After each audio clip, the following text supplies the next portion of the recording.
How did you get started in this whole thing? Like, I know this has been an international deal. Like, you've been all over the world with this. How did this get started? Well, you always start in your own hometown and then you export yourself. You know, you can't make a living in North Carolina, so you're going to have to work in a number of places outside of North Carolina to make a go of it, and in a way that's promotive because it gets you out of your complacency, moves you out into mainstream and out into the world of ideas, you know. And so nobody really knows how they get started on a particular material. You just tend to do something and then try to make up the reasons for why you did it later.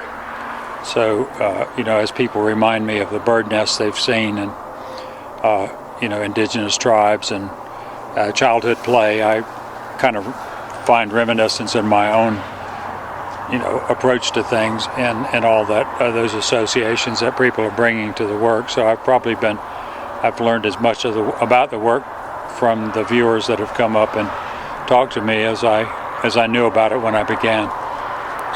What's a tip to any artist that's starting out that's trying to get into an international or like a bigger, like where they're doing it full time? What's the best tip that you can give to Well, an I would artist? say that early on somebody told me that if you wanted to be a national artist, you had to be in the nation. And so I think that it's taken quite a bit to be willing to leave home all the time and to travel hard, you know, and to sleep in thousands of beds, you know, and to really put your whole self on the line constantly. So not everybody's adept or eager to do that, you know, but for me that's really worked out. And I think for most artists that are, you know, going to do, you know, art as a career, you have to find some way of moving forward. Usually that means moving out of your own own community and into a bigger world. Some people are lucky, get a gallery where they can work in one spot and sell in another, but that wasn't true of me. So you're primarily a sculpture artist, and I'm a sculptor. Yeah. Okay. And so I think anything I do is sculpture. You know. Is that what you initially kind of got into then, or? Yeah, I started in this vein, and I've worked hard at it. You know, most people, our artists need to come up with 10 good works, and you know, to apply for a lot of opportunities. You know, with the Arts Council, different places, and emerging artist grants, and apply for things and apply for shows and get themselves out of their own community where people can see their work. The biggest problem is legitimacy, and so you need people to testify for you. And you can't say, "Oh, I'm great." You need other folks to say, "We loved having him in the show. We loved him, the fact that he won this award because they're really deserving." And so, you know, you get people to attest to the fact that your art is worthy. And so, you know, that's the path about everybody has to take. You have to get people to be interested in your work. And then as far as being in all of these different cultures, is there any similarities between the groups of people, even though you've been around the world, that you've seen? There's a lot of differences, and they're subtle, and there's a lot of similarities which also are kind of subtle. You know, I don't know, Zen Buddhism and Ikebana traditions, and you know, rake gardens and processing things. There's a lot of similarities to my work, and but then, you know, if you go to Seattle, people might go home to dinner to their family. If you go to New Orleans, you're going to have to party every night. You know, you just have to live with whatever place you're working. You know, and you kind of adapt to the place that where you're building a sculpture. Nice. And what is this?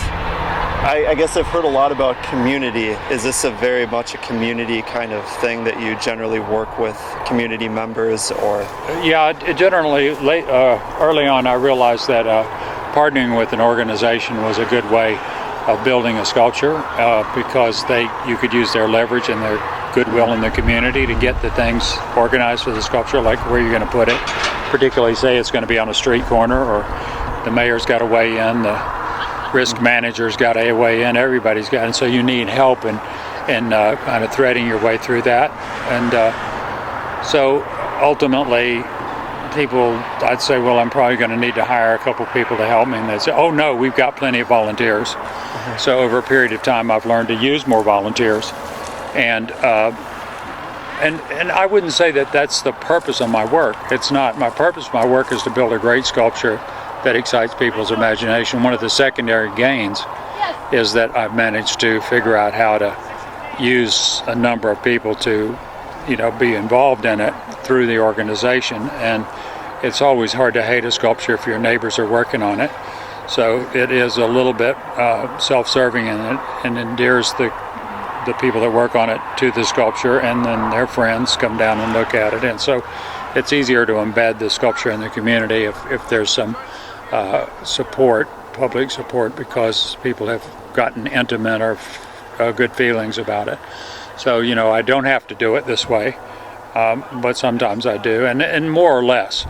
So, in this case, one of their agendas was to have a number of people work on the piece. So, maybe we'd have a lot more than we normally would have. If, say, you were working for Botanic Garden, you might have less people, or a private individual. You might just get a couple people to come help you, and you'd work on it, Sometimes it's a college class that helps me, or 6 people, or, it works out in lots of different ways. But I do need help in doing it and producing these really large works. And so I've gotten really good at being easy with people and turning their best intentions to my needs, to get the sculpture built.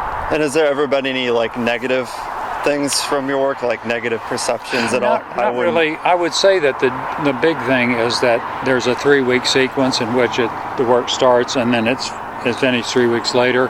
And so during that, there's always a way that it starts out. People are wondering what it is, and maybe saying, "Oh, that's not going to work out. That's a stupid thing." And you often have the same people driving by or walking by, and the site where you're at. So there is a kind of conversion that has to take place where the piece looks better, it has more credibility, it shows better. Some of the vitality that we're putting into it, and also some of our forethought about how the piece sits at site, comes into play, and they think, "Oh yeah." And the "oh yeah" has to do with the way we've turned it a certain way, placed it away, the certain way that it the imagery we've chosen for that site, so that it's somehow there's in consonance with something, a milieu that's happening there or something. So, and over that 3-week period, there's a way that people get more and more fond of it. They don't look at you at first, and then they look a little more, and then oftentimes the end of the road, they're coming up in droves and talking to you, going through it, taking a look at it. And I think this piece will be similarly successful.